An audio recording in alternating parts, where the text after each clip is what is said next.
Hi everybody, welcome back once again to the Eastfield Gunroom YouTube channel. Before we crack on with today's review, I just want to thank you once again for all your engagement, subscribing to the channel, liking the videos. We're really pleased with the fact that all of you are having such a great time watching the video reviews. So, as you can see, we've got a dirty khaki coloured box that looks like it belongs to a 1980s double glazing salesman, and that can only mean one thing. It's another classic Winchester. Ta-da! I am vocal about the fact that I love 70s and 80s Japanese guns, or to be fair, most overlanders from that kind of period. We have done some Winchesters on the channel before, so do feel free to check out the 101 Diamond Grade, the 6500 Sporter, and I think there's even one of my own 5500s in there. Had this gun in, had to show it to you because you know I get excited about original guns that have hardly been used in original condition, in their original cases. I'm using the word original like it's going out of fashion. I got this gun, I had to show it to you because it is absolutely top draw in terms of condition and what you will probably never see one like this ever again, much like a lot of the guns that we try to source specifically and bring to you on this channel. So, the 6500, and this is a Trap 6500, made famous by very famous shooter here in the UK, AJ Smoker Smith, sadly no longer with us. He won an awful lot of things with a 6500 Sporter. But what you've got to remember is we're now in the mid-1980s, 1985, 86, and sporting was only just starting to come out. I've said it on previous videos. Largely what people would do in terms of getting a Sporter, at that time they would have an old Maruk 3800 or an 800 or a Nikko, and what they do is they take the top off, bore the chokes out, and kind of create a Sporter from a trap gun. And that's why a lot of these older trap guns, it's quite unusual to find them that have still got the original choking, the original stock dimensions in terms of the comb height. And that is why I wanted to show you this particular 6500. So the 6500 itself is back end, it's the successor to the 101, and it's actually a model that was only produced for the European market. If you go elsewhere in the world, places like Australia and the States, you might see the odd one, but the majority of them tend to be either here in the UK or the rest of Europe. I would imagine France, Germany, etc., places like that. Japanese made, essentially it's a copy of a Browning like we've touched on in other videos, but these guns are exceptional quality. So this was kind of the back end of Winchester here in the UK before the classic doubles brand emerged. And it was, like I've said before, a sad time because of other brands that were coming through with Miraku Sporters, Browning Sporters, Beretta Sporters. Winchester kind of took a back seat, and because of the costs that kept increasing, they just kind of faded a little bit in popularity and the other brands took over. So this one, 1987, 30-inch trap. Now what's quite interesting with this particular gun is we have got full and extra full chokes. The boring of the barrels is 18.6, which is the same as the Sporter. And like I said in that video, these guns were ahead of their time.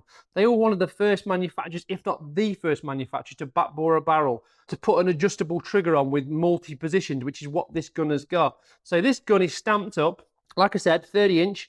We have got an 11mm parallel rib, which is the same as the Sporter. Ventilated rib, ventilated barrels, but it's actually choked full and extra full. Now, I understand that this would have been more aimed at the sort of Olympic trap shooters that wanted a bit more choke than the DTL shooters. I mean, obviously back in 1987, I was in, well, I wasn't quite in nappies, but I was in reception. So I can't vouch for that completely, but that's what I understand. And an awful lot of choke, but you'd still got things here in the UK that were popular in terms of trap shooting, like double rise. And for that, you need a hell of a lot of choke because you're hitting the clay almost as it leaves the trap. Again, that's my understanding. Feel free to pull me up on that and give me the definition of double rise if you like. So it's got 18.6 barrels. Obviously built in Japan, 11mm rib. The actual thing weighs 8 pounds 3 ounces. In terms of balance, like I said, this is essentially a kind of a Browning copy. That's what they set out to do all those years ago, back in the 1960s, I believe. And in terms of balance, this gun's not been altered. There's been no weight added to the stock or anything like that. It is pretty much absolutely smack on. Now, these were also available in 32-inch, quite rare. Not seen many of those. And the very last model that I understand they made was actually the 8500. Now, the 8500, to all intents and purposes, was pretty much the same to look at as a 65, apart from it had a black action, but more importantly, it had a step rib.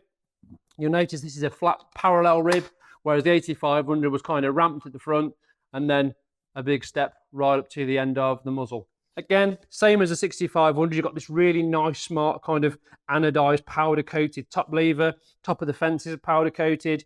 The actual gun itself is unassuming, it's plain, it's stylish. It's a little bit reminiscent of something like a Browning B25A1 because it's got this the shape to the action, but that was of course black, whereas this is silver. But like I said, an excellent gun, very, very popular. And to find one in this kind of condition, which you're going to have to say is a cabinet queen or a sleeper, is increasingly rare. So we talked about the adjustable trigger, which is quite interesting because it's got, I think, 7 different positions.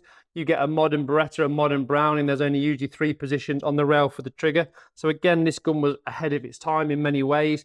Now also, this is actually inertia operated. Now a lot of the Winchester 101s actually got mechanical triggers in. So again, this kind of, in terms of innovation and technology, was at the back end of the Winchester popularity, but that they were kind of copying what you'd get in a Browning or a Beretta or a Miracle at the time because they were all using inertia operated trigger systems. So moving on to the woodwork, we have got all original finish, which will be this polyurethane kind of lacquer finish, undoubtedly American walnut, as the majority of them had. Nice bit of figure in here. Really, really nicely matched colour-wise, because again, these guns don't have fore end and stocks picked from the same piece of wood. It is someone's job to go and match the fore end to the stock that's been put on the shotgun. And as you know, if you watch this channel, I'm a big fan of original stock length, stock dimensions, butt pads. Get very excited about things like that because I'm a bit weird. Okay, this is an original Winchester white line recoil pad. It was popular in this kind of period to get a recoil pad that had a white line on it and a kind of a black space. And Miracle did it, Nikko did it, Winchester did it, which ultimately, if you look at that, they're all Japanese. 3240 I've measured this at, so it's quite high in the comb.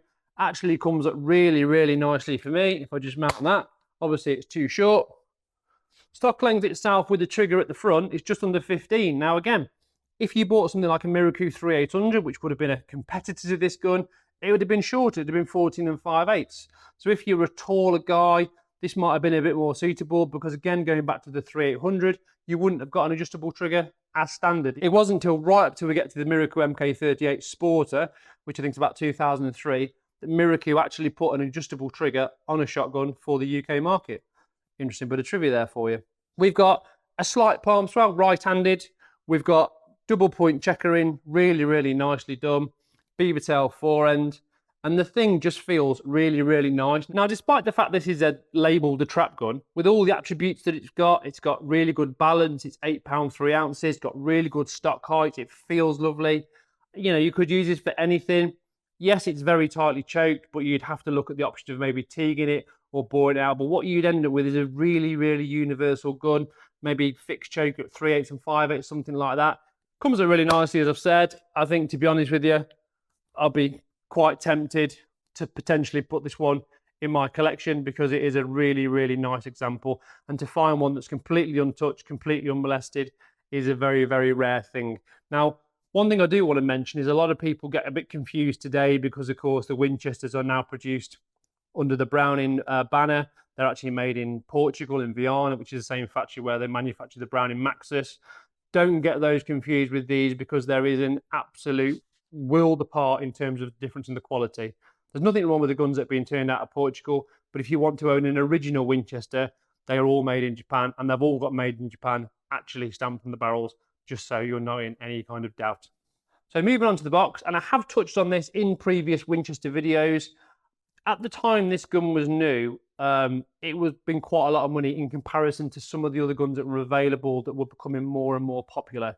And with those guns, like a Beretta 682, for example, or a Browning 325, you would have already got a case. Now, what happened with Winchester is because they kind of got this bit of a blasé attitude that they were the best and they were the most popular sporting trap skeet wearer in the UK. You had to purchase the case extra at additional cost. And that's one of the reasons I think people started to go away from them. Now, this gun would have come originally in a cardboard box, a bit like my 5500. If you've seen the video, it's a white cardboard box with the Winchester Lone Ranger on the horse and the stripes. But what we've got here is we've got a genuine Winchester case of the period, not exactly for this gun, where you've got this khaki canvas, leather edges, and inside, look at that. It's like an E-type Jag, isn't it, that? And that was the case that was also supplied for the Grand European, only with the Grand European. Now, the Grand European is a gun we will look at on the channel. It was the top end of the premium line of the 101s, but it was the same case as that, and it just had Grand European written on there in gold. Now, what's particularly nice with this gun, if you watch the David Mackay-Brown video we did, the handle isn't broken, and also we've actually got the original key. How cool is that? And it all presents in nice original condition. And the thing that excites me about these guns the most is the fact that the build quality and the durability of these guns. You will still go to shooting grounds here in the UK and they will still give you an old 101 or an old 6500 just as a have a go, because they are just very, very dependable. They are very durable. Yes, they're 40 years old, but if you went back 40 years, these guns were absolutely huge, not just in the UK, but worldwide. And I think it's a real shame that a lot of younger shooters in particular coming into the sport don't understand what this gun is. But hey ho, I'm here to tell you about it. Right, that has been the Winchester 6500 trap from me, Matthew Morgan, Eastfield Gunroom. If you'd like to know more about this particular Winchester 6500, do get in touch. Feel free to check out the website. If you've got any questions whatsoever regarding classic shotguns, modern shotguns, just send me an email. I'll do my absolute best to help you, as I'm sure other viewers on the channel can vouch for, because I've already helped them. Don't forget to keep liking and subscribing to the channel. We do appreciate all your support. From me, Matthew Morgan, another classic, incredible Winchester, and an even more classic box that looks like the inside of an E-Type. I'll see you again soon.